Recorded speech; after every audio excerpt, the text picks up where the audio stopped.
محترم حضرات، میرے بزرگوں، دینی اور ایمانی بھائیوں، آپسی ازدواجی رشتے کو مضبوط بنا کر رکھنا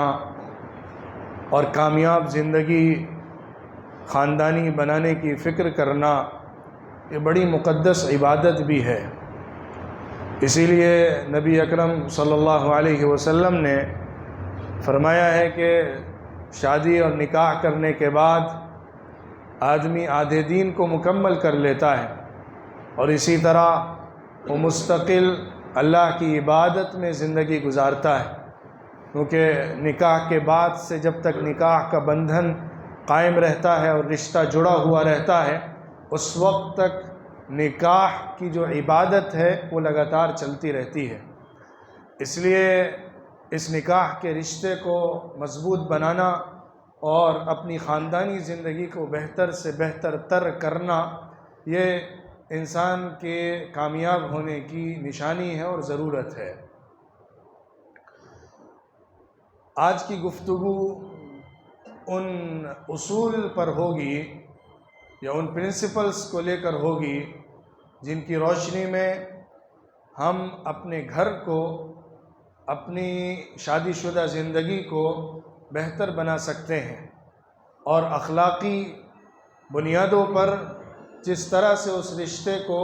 مضبوط کر سکتے ہیں، اس پر کچھ روشنی ڈالی جائے گی۔ پہلے تو یہ سمجھ لیجئے کہ جو حقوق کا معاملہ ہے، جو رائٹس کا مسئلہ ہے،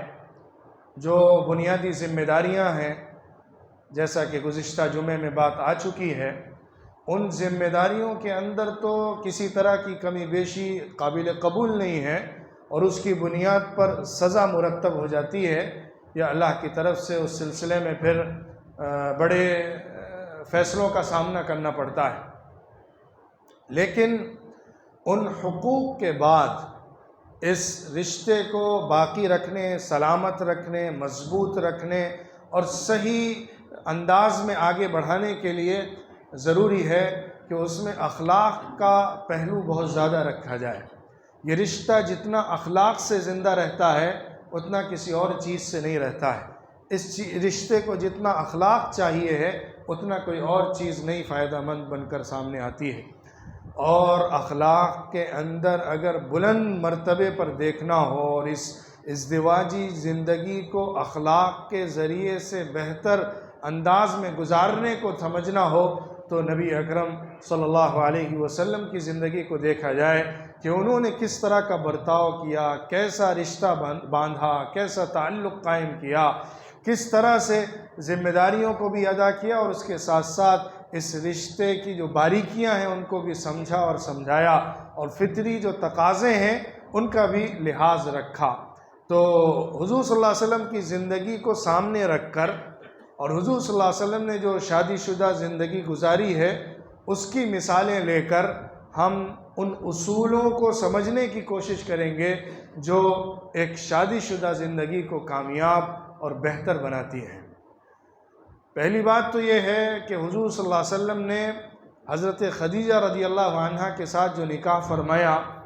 اور اس کے نتیجے میں جو ایک لمبا وقت اس بیوہ خاتون کے ساتھ یا اس اپنے سے بڑی عمر کی خاتون کے ساتھ محبت اور تعلق میں گزارا ہے، وہ شاید دنیا کے اندر جو محبت سچی شادی کے بعد میاں کو بیوی سے اور بیوی کو میاں سے ہوتی ہے اس کی بہترین مثال ہے۔ اور پھر اس کے بعد حضور صلی اللہ علیہ وسلم نے جو شادیاں مختلف خواتین سے الگ الگ اغراض و مقاصد کے لیے کی ہیں، ان میں کچھ بڑی عمر کی بھی تھیں، کچھ چھوٹی عمر کی بھی تھیں، کچھ مطلقہ تھیں، کچھ بیوہ تھیں، کچھ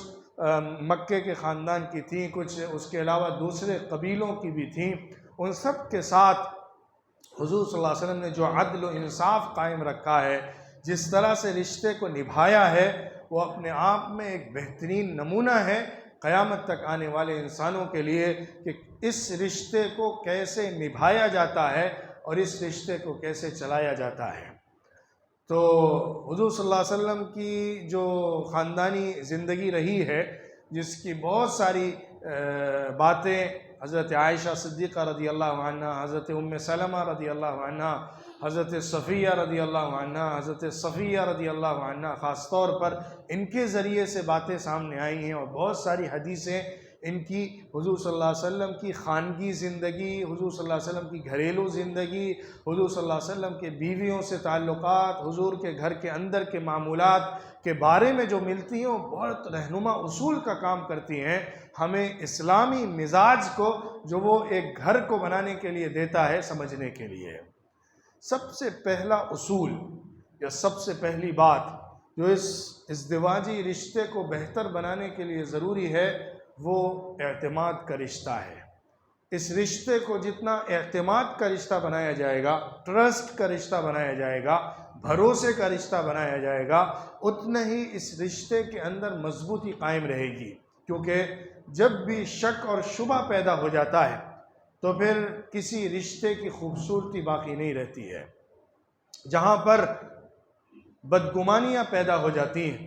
یا ڈاؤٹس پیدا ہو جاتے ہیں یا ایک دوسرے کے تئیں اعتماد کا ماحول اور فضا برقرار نہیں رہتی ہے، تو وہ رشتہ چاہے ظاہری طور پر کتنا ہی زیادہ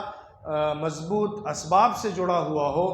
وہ اتنا کارگر اور مؤثر اور طاقتور نہیں بندھا رہ سکتا ہے، کیونکہ اس کی جو اصل ڈور ہے وہ اعتماد سے جڑتی ہے، بھروسے سے جڑتی ہے، ایک دوسرے کے اوپر یقین سے جڑتی ہے۔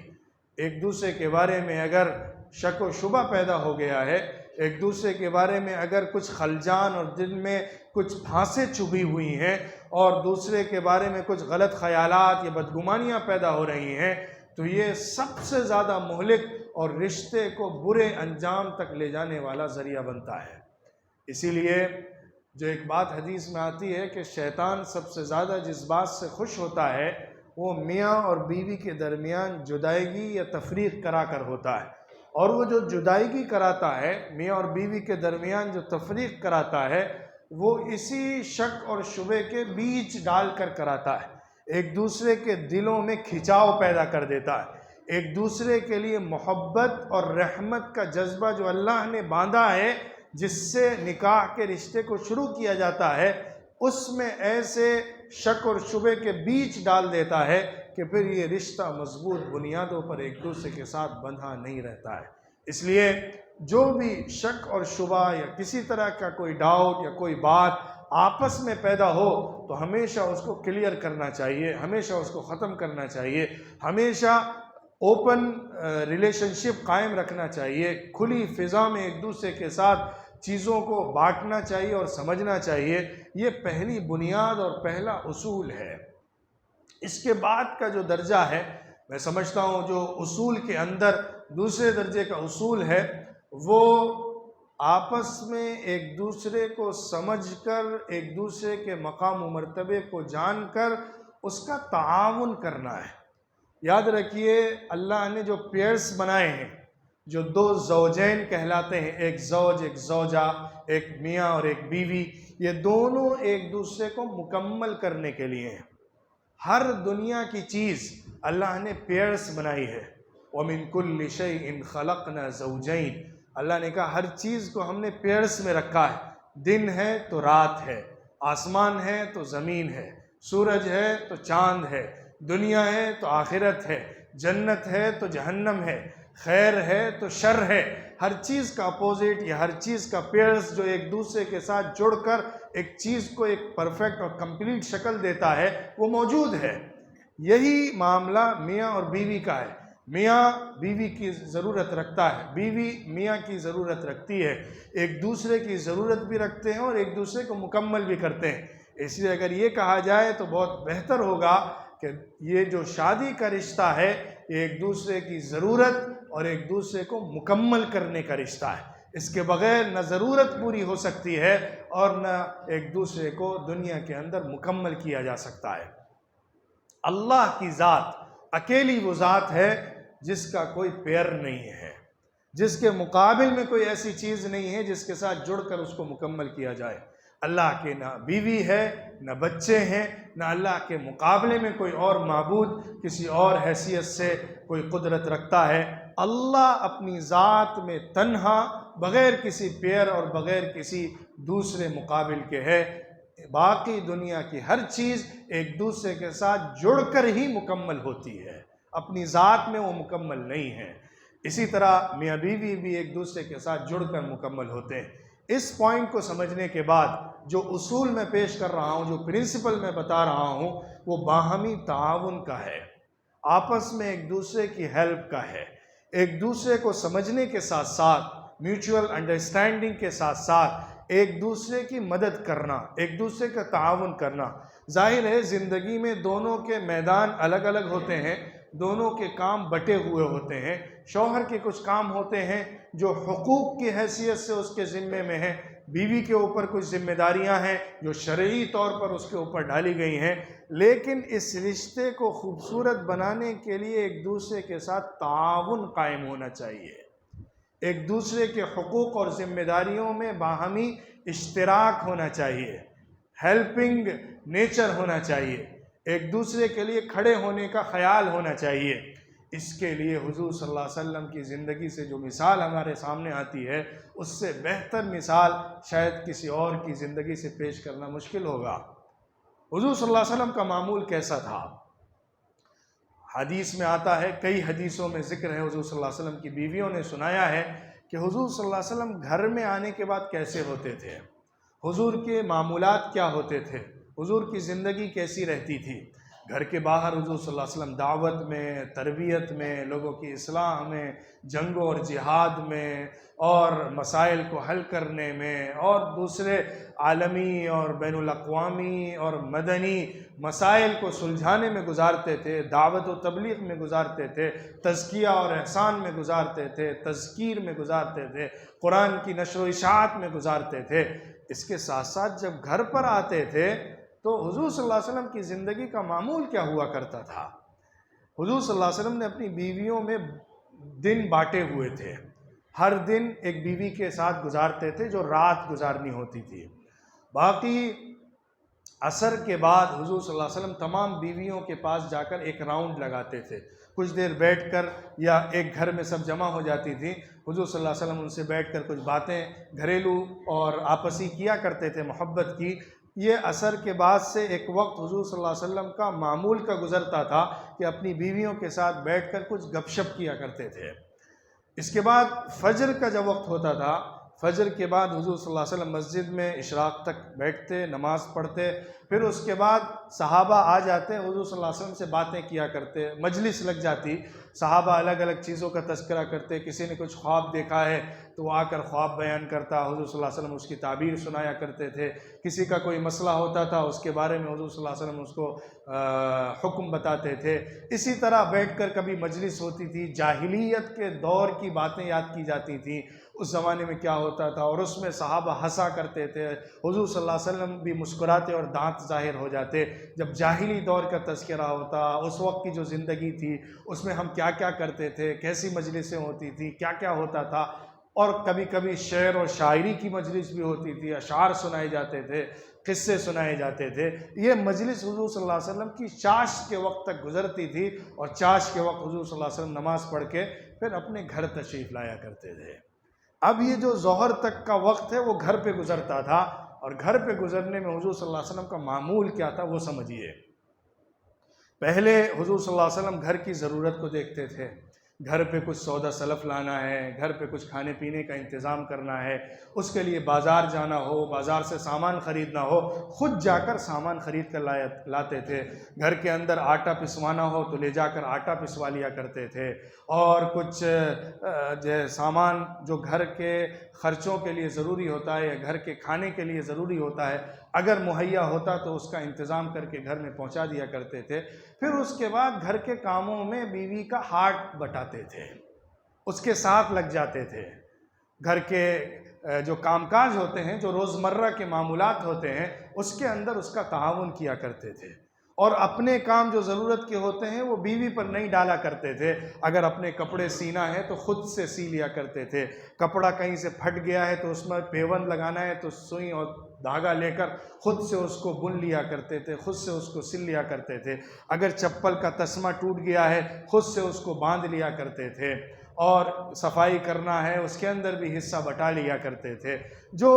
ایک مرد گھر کے اندر رہتے ہوئے گھر کے کاموں میں اپنا کنٹریبیوشن دے سکتا ہے، وہ ساری چیزیں آپ کو حضور صلی اللہ علیہ وسلم کی زندگی سے نظر آئیں گی، کس طرح وہ گھر کے اندر بیویوں کے ساتھ گھریلو مسائل میں ان کا ہاتھ بٹایا کرتے تھے۔ اتنا عظیم الشان نبی، اتنا بلند مرتبے والا نبی، اتنا زیادہ لوگوں میں محبت اور عظمت رکھنے والا نبی، لیکن گھر کے اندر اس کا معمول اپنی بیویوں کے ساتھ ویسے ہی ہوتا تھا جو ایک محبت اور تعاون کرنے والا شوہر اپنی بیوی کے ساتھ رکھتا ہے۔ اسی طرح بیویوں کو چاہیے کہ وہ شوہر کا تعاون کریں،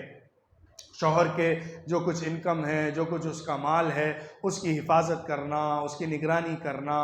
اس کو مینیج کرنا، گھر کے جو خرچے ہیں اس کو صحیح سے مینجمنٹ کے ساتھ لگانا، اس کو گزارنا، یہ بیوی اپنے شوہر کا ہاتھ بٹاتے ہوئے کر سکتی ہے۔ اس کا جو کچھ خرچہ گھر میں آتا ہے اس کا حساب کتاب رکھنا، اس کو تمام ضرورتوں کے اندر صحیح طریقے پر خرچ کرتے ہوئے زیادہ سے زیادہ تعاون کرنے کے لیے سیونگ کا کام کرنا، یہ بیوی شوہر کے تعاون کے طور پر کر سکتی ہے۔ یہ اس کا تعاون ہوگا جو وہ اپنے شوہر کے لیے کرتی ہے۔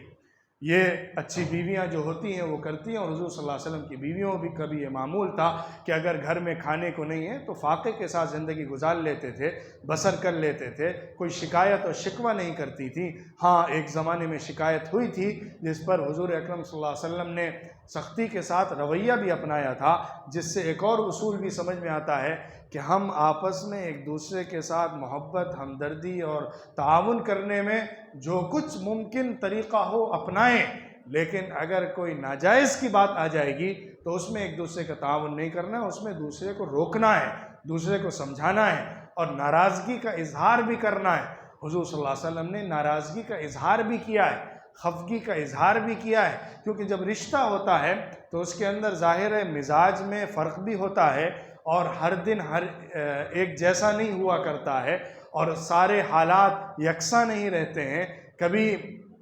خوشی ہوتی ہے تو کبھی غمی بھی ہوتی ہے، کبھی آسانیاں ہوتی ہیں تو کبھی تکلیفیں بھی ہوتی ہیں، کبھی مشقتوں کا سامنا ہوتا ہے تو راحتیں بھی ملتی ہیں۔ زندگی اسی کا نام ہے، اسی کے ساتھ زندگی گزارنا اور صحیح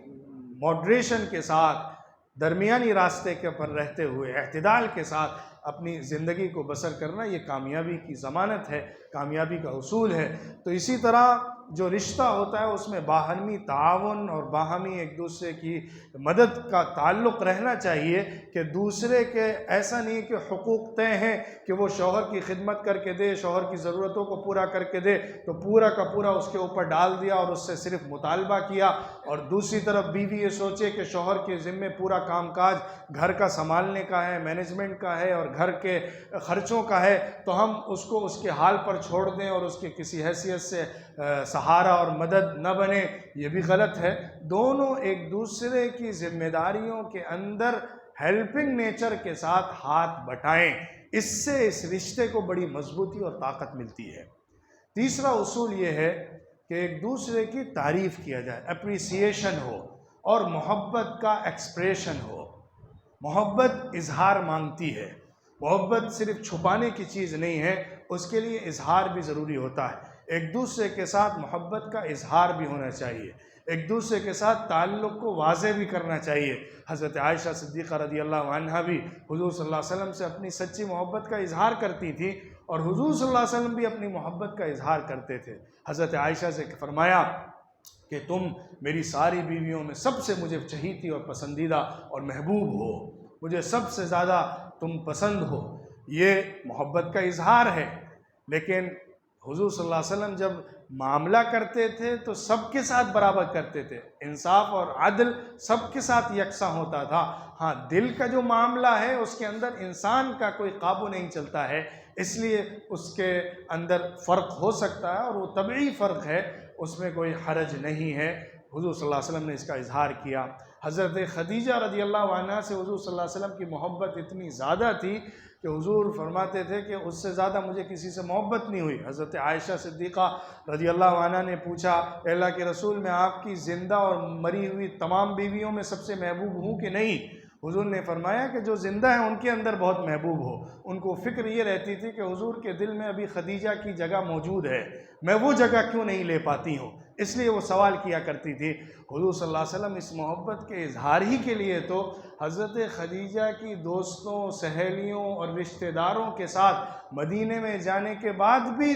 احسان کیا کرتے تھے، ان کو بھی ہدیے پیش کیا کرتے تھے، کچھ اچھا بنتا تھا تو ان کو بھی پہنچایا کرتے تھے. یہ حضرت خدیجہ سے محبت کا اظہار تھا جو اس شکل میں حضور صلی اللہ علیہ وسلم فرمایا کرتے تھے. تو اظہار ہونا چاہیے، تعریف ہونی چاہیے، ایک دوسرے کی جو خدمات ہیں، ایک دوسرے کا جو کنٹریبیوشن ہے، ایک دوسرے کا جو معاملہ ہے، اس کو سراہنا چاہیے، اس کی تعریف کرنا چاہیے، اس کو اپریشیٹ کرنا چاہیے، ایک دوسرے کی تعریف اور مدح کرنا چاہیے. اس سے بھی رشتے کے اندر بڑی مضبوطی اور طاقت پیدا ہوتی ہے. اور اسی طرح ایک دوسرے کو اچھے ناموں سے پکارنا چاہیے. حضور اکرم صلی اللہ علیہ وسلم محبت میں حضرت عائشہ کو یا عائش کہتے تھے. عربی زبان میں جب محبت میں یا مخفف کر کے کوئی لفظ بلایا جاتا ہے تو اس کے اندر بڑی محبت اور تعلق کا اظہار ہوتا ہے. یا عائشہ تو ہوتا ہے عربی میں. حضور صلی اللہ علیہ وسلم کہتے تھے یا عائشو، تا جو اخیر کا اس کو حذف کر دیتے تھے مختصر کرنے کے لیے، جس سے محبت کا اظہار ہوتا تھا. اسی طرح حضور صلی اللہ علیہ وسلم ان کے لقب سے ان کو پکارتے تھے یا حمیرۃ. حمیرہ کہتے ہیں جو بہت خوبصورت لڑکی ہو جس کے چہرے پر سفیدی کے ساتھ ساتھ لالی ظاہر ہوتی ہو، جس کا ریڈش کلر اس کا اپنی وائٹنس کے ساتھ ساتھ چہرے پر جھلکتا ہو، اس کو حمیرہ کہتے ہیں. حضور صلی اللہ علیہ وسلم اس محبت بھرے لفظ سے بھی حضرت عائشہ کو پکارا کرتے تھے یا حمیرۃ، ایک خوبصورت دوشیزہ. اسی طرح جب آپس کے تعلقات کے اندر کبھی اونچ نیچ ہو تو اس کو سنبھالا جائے، اس کو اچھے سے ہینڈل کیا جائے، کیونکہ غصہ، ناراضگی اور ناگواری، موڈ الگ الگ ہوتے ہیں، ان کے اندر بیلنس قائم رکھا جائے. ہر وقت ایک ریئیکشن نہ ہو، ہر حالت میں ایک طرح سے ریسپانس نہ ہو، بلکہ الگ الگ طریقے پر ضرورت اور حالات کے تقاضے کو سامنے رکھتے ہوئے چیزوں کو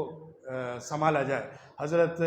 امام احمد ابن حنبل رحمۃ اللہ علیہ کہتے ہیں کہ میرا اپنی بیوی کے ساتھ کبھی جھگڑا ہی نہیں ہوا پوری زندگی میں، کیونکہ جب وہ گرم ہوتی تھی تو میں نرم ہو جاتا تھا، اور جب میں گرم ہوتا تھا وہ نرم ہو جاتی تھی. اس طرح زندگی کے اندر کبھی ٹکراؤ کی کیفیت ہی پیدا نہیں ہوئی، پوری زندگی محبت کے ساتھ گزری ہے. حضور صلی اللہ علیہ وسلم کا معمول بھی ایسا ہی ہوا کرتا تھا. حضرت عائشہ رضی اللہ عنہ ایک دفعہ بڑی ناراض ہو گئی تھیں، کیونکہ وہ اپنے مقابلے میں حضرت صفیہ کو دیکھا کرتی تھی. وہ بھی بڑی خوبصورت اور بڑی ہونہار اور بڑی زیرک خاتون تھیں. ایک دفعہ حضور صلی اللہ علیہ وسلم کی باری حضرت عائشہ کے گھر کی تھی، لیکن اس دن حضرت صفیہ کے گھر میں کچھ اچھا پکا تھا. تو حضرت صفیہ نے سوچا کہ آج ذرا اچھا کھانا بنا ہوا ہے، کیوں نہ حضور صلی اللہ علیہ وسلم کی خدمت میں پیش کر دیا جائے. جبکہ حضور صلی اللہ علیہ وسلم حضرت عائشہ کے گھر میں ہیں، تو ایک بڑے اچھے سے پیالے کے اندر اس سالن کو یا اس کھانے کو رکھ کر اپنی خادمہ کے ذریعے سے حضرت عائشہ کے گھر میں پہنچایا. وہ خادمہ لے کر جیسے ہی حضرت عائشہ کے گھر میں کھانا پہنچی، حضرت عائشہ کا پارا ہائی ہو گیا. ان کا ٹیمپر بالکل ہائی تھا کہ کیسے میری گھر کی باری کے اندر دوسری بیوی اپنا کھانا بھیج کر حضور صلی اللہ علیہ وسلم کا دل چھیننا چاہتی ہے. غصے میں آ کر جو ہاتھ مارا ہے، پورا پیالہ زمین پر گرا اور کھانا بکھر گیا. حضور صلی اللہ علیہ وسلم نے اس وقت ان کی اس طبیعت کو، جو کہ ایک سوکن کے تئیں ایک عورت کا فطری تقاضا ہوتا ہے، اس کا لحاظ کرتے ہوئے بڑے پیار سے مخاطب کیا. وہاں پر یا حمیرہ کہا، اے پیاری خوبصورت دوشیزہ، تمہیں تو اب اس پیالے کا تاوان دینا پڑے گا. بات کو کیسے گھمایا، کھانے کے اوپر کوئی بات نہیں، کھانا ہمارا تھا ضائع ہو گیا کوئی بات نہیں، لیکن پیالہ صفیہ کا ہے، تمہیں اپنا پیالہ دینا پڑے گا. اس طرح کہہ کے ان کو نرم کیا. پھر ان کا غصہ ٹھنڈا ہوا، انہوں نے پیالہ واپس بھیجا، اور اس طرح معاملہ رفع دفع ہوا. تو تو ایسے موقعوں پر کیسے حضور صلی اللہ علیہ وسلم ہینڈل کرتے تھے، کیسے دوسرے کے ساتھ معاملہ رکھتے تھے، یہ بیلنس قائم رکھنا۔ دوسری طرف جب حضور صلی اللہ علیہ وسلم کی بیویوں نے بہت مطالبہ کیا تھا، اے اللہ کے رسول ہمیں کھانے پینے کو نہیں ملتا ہے، فاقہ بھی ہوتا ہے، آپ پوری دنیا کو بانٹ رہے ہیں، پورے مدینے کے اندر بہاریں آ رہی ہیں، لوگ جنگوں سے آتے ہیں تو ان کو خوب مال ملتا ہے، لیکن ہمارے گھروں میں کیوں اتنی فراوانی نہیں آ رہی ہے، آپ ہمیں بھی دیا کریے۔ اس کے لیے تمام بیویوں نے مل کر ایک پلاننگ کر کے حضور صلی اللہ علیہ وسلم کے سامنے ایک پرپوزل رکھا تھا کہ ہمیں مال چاہیے، ہمیں خرچہ بہتر چاہیے۔ حضور صلی اللہ علیہ وسلم اس پر بڑے ناراض ہو گئے تھے۔ یہ حضور صلی اللہ علیہ وسلم کی طرف سے ناراضگی کا اظہار ہے، جو اپنے وقت پر ہے، جو اپنے صحیح جگہ پر ہے۔ حضور صلی اللہ علیہ وسلم نے اپنی تمام بیویوں کو جمع فرمایا، بلکہ اس سے پہلے حضور صلی اللہ علیہ وسلم نے اپنی بیویوں کو چھوڑ کر ایک دوسرے کمرے میں 1 مہینہ گزارا ہے، کسی بیوی کے پاس نہیں آئے، کیونکہ ان کی طرف سے جب دنیا کی طرف لپکنے کی بات آئی، کیونکہ حضور صلی اللہ علیہ وسلم جو گھر بنا رہے تھے وہ دنیا سے بڑا دور اور صرف اللہ کے دین کے لیے قربانی دینے والا گھر تھا۔ جب ایسی باتیں آئیں تو حضور صلی اللہ علیہ وسلم نے اپنا گھر الگ کر لیا، اپنا کمرہ 1 مہینے تک الگ رہ کر گزارا، پھر اس کے بعد اپنی بیویوں کو جمع فرمایا اور قرآن کی آیتیں سنائیں۔ اللہ نے قرآن میں فرمایا تھا، اے نبی آپ جا کے اپنی بیویوں سے کہیے کہ اگر تمہیں دنیا چاہیے تو میں تمہیں خوب دنیا دوں گا، لیکن مجھے چھوڑ کر الگ ہو جانا پڑے گا، پھر تم اپنی زندگی الگ گزارو، میرے ساتھ زندگی گزارنا ہے۔ اگر اللہ اور اس کے رسول کو چننا ہے تو پھر صبر کرنا پڑے گا، ہم قربانیاں دے کر آگے بڑھ سکتے ہیں، اور ہمیں ایسے ہی گھر بنانا پڑے گا جس میں بڑی قربانیاں اور برداشت کی صفت ہوگی۔ اس موقع پر بھی ایک بڑی مزے کی بات پیش آئی۔ حضور صلی اللہ علیہ وسلم نے یہ بات جب فرمائی تو اس کے بعد الگ الگ بیویوں سے بھی بات کی اور کہا کہ تم جا کر اپنے والدین سے، اپنے بھائی بہنوں سے مشورہ کر لو، کیا تم پسند کرتی ہو تم اختیار کر لو، تم الگ ہونا چاہتی ہو تو تم الگ ہو جاؤ، ہم تمہیں جو تمہارا بہتر مال ہو سکتا ہے وہ دیں گے اور تمہیں اچھی طرح رکھیں گے، جو ایک مسلمان کو مدینے میں ہم رکھتے ہیں، لیکن ہمارے ساتھ رہنا ہے تو میری زندگی بہت صبر پر گزرنے والی ہے، میری زندگی بڑی قربانیوں پر گزرنے والی ہے، اس لیے اس برداشت کے ساتھ میرے ساتھ رہنا ہوگا۔ جب حضور صلی اللہ علیہ وسلم نے آ کر حضرت عائشہ سے پوچھا تو حضرت عائشہ سے کہا، اے عائشہ تم جلدی جواب نہ دو۔ سوچا حضور صلی اللہ علیہ وسلم کہیں عائشہ جلدی میں کچھ بول نہ دیں کہ مجھے آپ چاہیے یا مجھے دنیا چاہیے، آپ دے دیجئے۔ حضور نے کہا پہلے جا کر اپنے اماں ابا سے مشورہ کر آؤ، ان کی کیا رائے ہے ان کے ساتھ ڈسکس کرو، پھر آ کے اپنا فیصلہ سنانا۔ انہوں نے کہا اے اللہ کے رسول میں آپ کے علاوہ کس کو چن سکتی ہوں، مجھے مشورہ کرنے کی کیا ضرورت ہے، میرا فیصلہ ہے، آپ سن لیجئے کہ میں آپ کے ساتھ رہنا چاہتی ہوں، میں ہر چیز برداشت کر لوں گی۔ حضور نے فرمایا اچھا ٹھیک ہے، لیکن انہوں نے کہا اے اللہ کے رسول دوسری بیویوں کو میرا فیصلہ نہ بتائیے گا، جب آپ جا کے ان سے بات کریے گا تو میرے بارے میں نہ بتائیے، کیونکہ سب لوگ سوچیں گے عائشہ نے کیا فیصلہ کیا، اگر سب کو معلوم ہو گیا کہ عائشہ نے حضور صلی اللہ علیہ وسلم کو چن لیا ہے تو ہم بھی چنیں گے، آپ میرے بارے میں مت بتائیے، ان کو اپنا فیصلہ خود کر لینے دیجیے تاکہ میرے فیصلے کا اثر ان کے اوپر نہ ہو۔ لیکن بہرحال پھر اس طرح کا واقعہ پیش آیا تو حضور صلی اللہ علیہ وسلم کی طرف سے بھی ناراضگی کا اظہار ہوا، یہ مناسب جگہ پہ اظہار تھا اور صحیح اظہار تھا۔ اسی کے ساتھ ساتھ آپ دیکھیے ایک بڑا اصول جو سامنے آتا ہے جو ہمیں سمجھنا چاہیے، وہ ایک دوسرے کے اس رشتے کے اندر اس کے پازیٹیو اسکلز کے اندر تعاون کر کے بڑھانا ہے۔ ایک بڑی اہم چیز ہوتی ہے کہ ہمارا ایک دوسرے کے ساتھ جو رشتہ ہوتا ہے اس کے اندر ہماری الگ الگ مصروفیات ہوتی ہیں، الگ الگ فیلڈ ہوتی ہے، الگ الگ میدان ہوتا ہے جس میں کام کیا جاتا ہے۔ مرد کا میدان الگ ہے جس میں وہ کام کر رہا ہے، عورت کا میدان الگ ہے گھر کی زندگی کا جس میں وہ کام کر رہی ہے۔ ان دونوں کے اندر ہر ایک کی جو اسکلز ہیں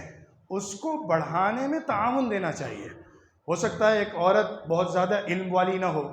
وہ اچھی نالجبل یا اچھی انٹلیکچول نہ ہو، لیکن بڑی خدا ترس ہے، بڑی نرم دل ہے، بڑی ہمدردی کرنے والی ہے، دوسروں کے ساتھ بڑا نرمی کا معاملہ کرتی ہے، تو اس کو سوشل ایکٹیویٹی میں استعمال کیا جا سکتا ہے۔ اس کے اندر یہ صفت ہے کہ وہ لوگوں کے ساتھ چیریٹی کرنے، لوگوں کو اچھا تیار کرنے، ابھارنے، خدمات جو انسانی خدمات ہوتی ہیں اس کے اندر اپنا اچھا کنٹریبیوشن دے سکتی ہے، اس میں اس کو استعمال کیا جائے۔ کوئی عورت ہوتی ہے جو خاص مہم کے اندر بڑی بڑی جو مشنز ہوتے ہیں اس کے اندر بڑی اچھے طریقے پر چیزوں کو مینج اور ہینڈل کر لیتی ہے، ان مشن کو سکسیسفل بنانے میں اپنا رول پلے کر سکتی ہے. جیسا کہ حضور صلی اللہ علیہ وسلم نے جنگوں کے اندر خاص عورتوں کو اپنے ساتھ لیا ہے جو جا کر جنگوں میں مرہم پٹی کر کے نرس کا کام کرتی تھی، کیونکہ ان کے اندر یہ اسکل تھی. اس اسکل کا استعمال کیا گیا، اس اسکل کو ابھارا گیا، اس اسکل کے ذریعے سے ان کو بڑا موقع دیا گیا کہ وہ اپنا کنٹریبیوشن دے سکتی ہیں. اسی طرح بہت دفعہ ایسا ہوتا ہے کہ عورتیں گھر کے اندر اپنے کو بہت بند محسوس کر کے اپنی اسکلز کو باہر نہیں نکال پاتی ہیں جو ان کے اندر موجود ہیں. اگر علم کی اسکل ہے تو ظاہر ہے علم کے میدان ان کے لیے کھلے ہوئے ہوتے ہیں، اس میں وہ استعمال کر سکتی ہیں. حضرت عائشہ صدیقہ رضی اللہ عنہ جو بڑی ماہر عالمہ فاضلہ تھیں، وہ اپنے علم کے ذریعے سے لوگوں کو روشنی پہنچاتی تھی اور اس پر بڑا کام کیا ہے انہوں نے. اسی طرح دوسری بہت ساری اسکلز ہوتی ہیں جو عورتوں کے اندر ہوتی ہیں، اس کو ابھارا جائے، اس کے موقع دیے جائیں، اپارچونیٹی تیار کی جائیں، اس کے لیے اس کو فری ہینڈ دیا جائے اور اس میں ہیلپ کر کے اس کو بڑھنے کا موقع دیا جائے. اس سے کیا ہوگا کہ ایک ہیلدی انوائرمنٹ پیدا ہوگا اور ایک سوسائٹی کے اندر، سماج کے اندر کچھ اچھا موقع ملے گا اور آپس کے رشتے میں بھی اعتماد، بھروسہ اور طاقت پیدا ہوگی. کیونکہ ایک دوسرے کے اندر جو ابھرنے کی صلاحیت ہے اس کو جب تعاون کے ساتھ بڑھایا جاتا ہے تو انسان کے اندر اعتماد، کانفیڈنس بھی پیدا ہوتا ہے اور دوسرے کے ساتھ یہ رشتہ بھی بڑا مضبوط اور گہرا بن جاتا ہے. یہ میں نے کچھ اصول آپ کے سامنے رکھے ہیں. وقت نہیں ہے کہ اور بات کو پھیلایا جائے اور باتوں کو ذکر کیا جائے. ان اصولی باتوں کو، ان پرنسپلز کو اگر سامنے رکھ کے ہم نے اخلاق کی بنیاد پر اس رشتے کو مضبوط باندھا تو پھر ظاہر ہے اس رشتے کو کوئی وسوسہ، کوئی شیطانی طاقت یا غلط خیال توڑ نہیں پائے گا. اعتماد کے رشتے کو، تعاون کے رشتے کو، محبت کے اظہار اور تعریف کے رشتے کو اور ایک دوسروں کی صلاحیت کو ابھارنے کے رشتے کو ہمیں مضبوط کرنا چاہیے اور بہتر طریقے پر اس کو باندھے رکھنا چاہیے. یہی کامیابی ہے اور یہی اس زندگی کی خوبصورتی ہے. اللہ تعالی ہم سب کو عمل کی توفیق عطا فرمائے اور اس رشتے کو ہم سب کو صحیح طریقے پر گزارنے والا بنائے. وآخر دعوانا ان الحمد للہ رب العالمین.